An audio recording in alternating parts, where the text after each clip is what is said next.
नमस्कार दोस्तों। ये हमारी एक्टिव वॉइस से पैसिव वॉइस की सीरीज में पास्ट का इंडेफिनिट टेंस है। इससे पहले के जो टेंस थे प्रेजेंट के सारे पार्ट, यानी कि इसमें एक्टिव वॉइस से पैसिव वॉइस के प्रेजेंट के सारे पार्ट में करा चुका हूँ। और सारे पार्ट से मतलब ये है कि प्रेजेंट के 3 ही पार्ट्स का जो बनता है। आपको पता है एक्टिव से पैसिव बनाने के लिए केवल जो 8 टेंस ऐसे हैं जिनका ही बनता है, यानी कि प्रेजेंट के 3 पार्ट और पास्ट के 3 पार्ट और फ्यूचर के 2 पार्ट केवल। ठीक है, 8 टेंस का पैसिव से एक्टिव बनता है, वो एक्टिव से पैसिव बनता है। तो अब हम देखेंगे पास्ट का इंडेफिनिट टेंस। और जैसे हमने 8 टेंस का नाम लिया, तो कौन कौन से ऐसे टेंस हैं जिनका नहीं बनता है, यानी कि प्रेजेंट का फ्यूचर परफेक्ट कॉन्टिन्यूअस टेंस, वैसे ही पास्ट का फ्यूचर परफेक्ट कॉन्टिन्यूअस टेंस, और फ्यूचर का भी, और पास्ट का और प्रेजेंट का, सभी का पास्ट सॉरी जो परफेक्ट कॉन्टिन्यूअस टेंस है लास्ट वाला, कौन सा, परफेक्ट कॉन्टिन्यूअस टेंस। तो तीनों टेंस को ले लो तो परफेक्ट कॉन्टिन्यूअस टेंस का नहीं बनता है एक्टिव से पैसिव। ठीक है, जैसे अभी हमने कौन सा टेंस छोड़ दिया, प्रेजेंट का। कौन सा टेंस छोड़ा हमने, प्रेजेंट का परफेक्ट, प्रेजेंट का परफेक्ट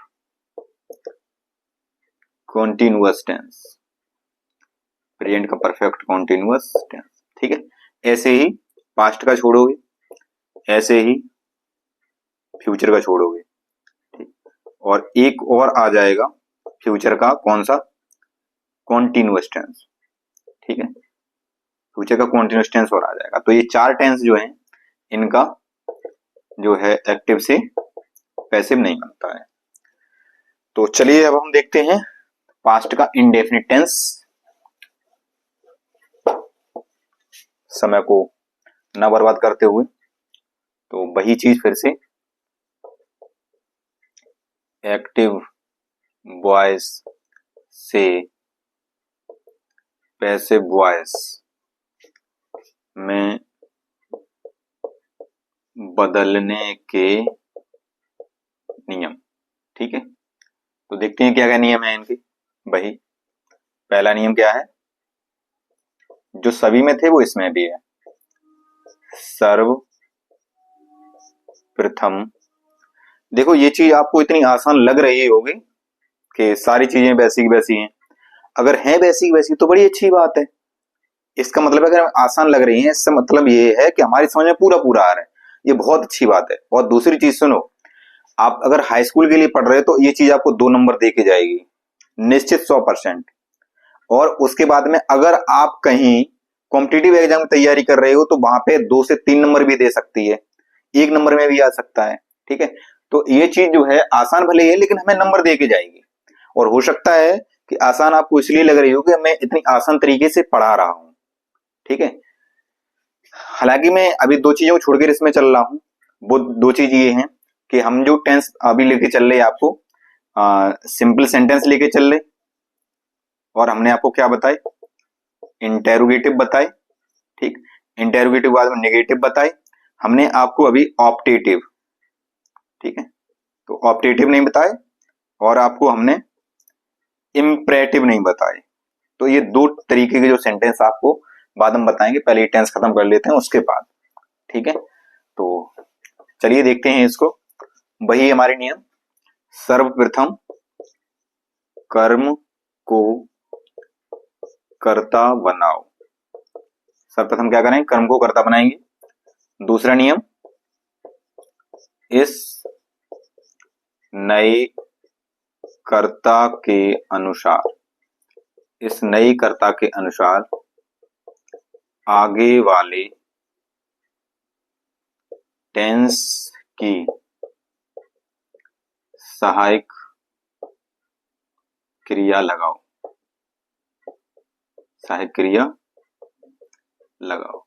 ये बताओ इसके आगे वाला टेंस है कौन सा, पास्ट का कॉन्टिन्यूअस टेंस। ठीक है, नंबर 3।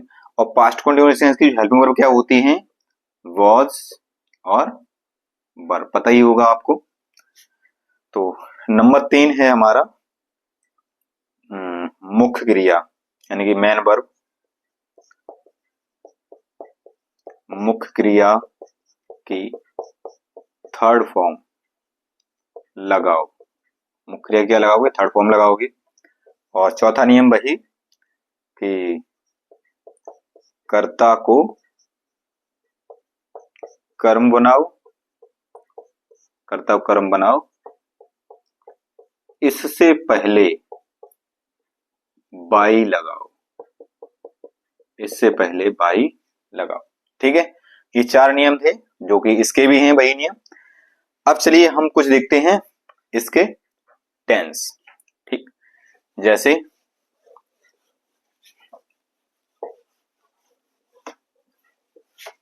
हमने टेंस लिख दिया, राम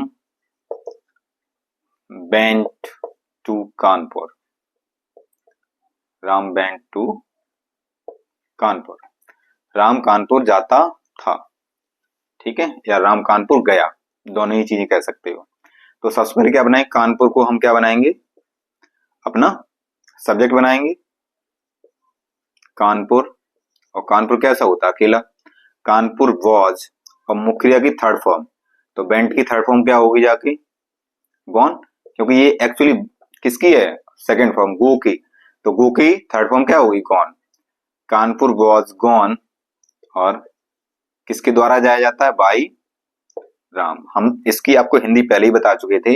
इसका मतलब क्या होता है, राम कानपुर गया, और इसका मतलब क्या होगा, कानपुर राम के द्वारा जाया गया, या कानपुर राम के द्वारा जाया गया, यही होगा जाके। ठीक, जैसे एक और देख लेते हैं, Sita played, Sita played match,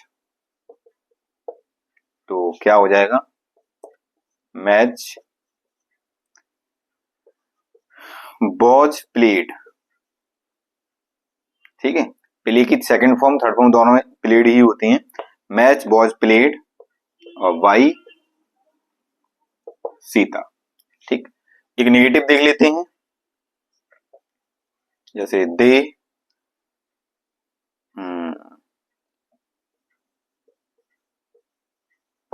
did not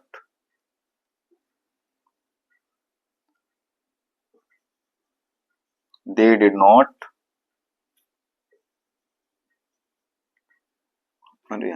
they did not read a letter। ठीक है, तो क्या हो जाएगा, a letter, और ये क्या हो जाएगा, a letter तो was का not, और read की तो थर्ड फॉर्म read ही रहती है, read बाई दे कैसे बदल जाएगा, them में। ठीक है, चलिए, तो ये नेगेटिव हो गया और सिंपल हो गए। अब देखते हैं इंटेरोगेटिव। चलिए देखिए, कुछ हमारे इंटेरोगेटिव सेंटेंस लिखे हैं। तो अस लिखा है, अस को सबसे पहले हम किसमें बदलेंगे, सब्जेक्ट बनाएंगे उसको, तो अस सब्जेक्ट बनेगा तो कैसे बदलेगा, वी। ठीक है, बी होता है अपने आप में बहुवचन, तो इसके साथ क्या लगेगा, बर, बी बर, सॉरी एक सेकंड, ये तो इंटेरोगेटिव है, तो यहाँ पे बी तो आएगा ही आएगा, लेकिन बी से पहले हमें क्या लगाना पड़ेगा, उसके अनुसार ये हेल्पिंग वर्ब, तो यहाँ हेल्पिंग वर्ब आगे लगेगी, बर बी, बर बी, और बीट की थर्ड फॉर्म क्या होती है, बीटन, बर B beaten by Mohan, question mark. Did you like me, तो मी को क्या बनाएंगे हम, आई, लेकिन आई से पहले हम उसके अकॉर्डिंग यहाँ हेल्पिंग वर्ब लगाएंगे, तो हेल्पिंग वर्ब क्या लगेगी यहाँ पे, बॉज। ठीक, बॉज आई, और लाइक की थर्ड फॉर्म क्या होती है, लाइक्ड बाई यू, यू को तो यू ही रहता है। ठीक है, अब सबसे पहले देखो वाई आ गया, तो वाई को, ये क्वेश्चन मार्क वर्ड हमेशा आगे ही रहते हैं, वाई। अब एप्पल्स हैं, एप्पल्स का मतलब बहुत सारे होंगे, तो यहाँ पे उसके अकॉर्डिंग क्या लगेगा, पर why were the apples, why were the apples, और ईट की थर्ड फॉर्म ईटन, और किसके द्वारा खाए गए, बाई सीता।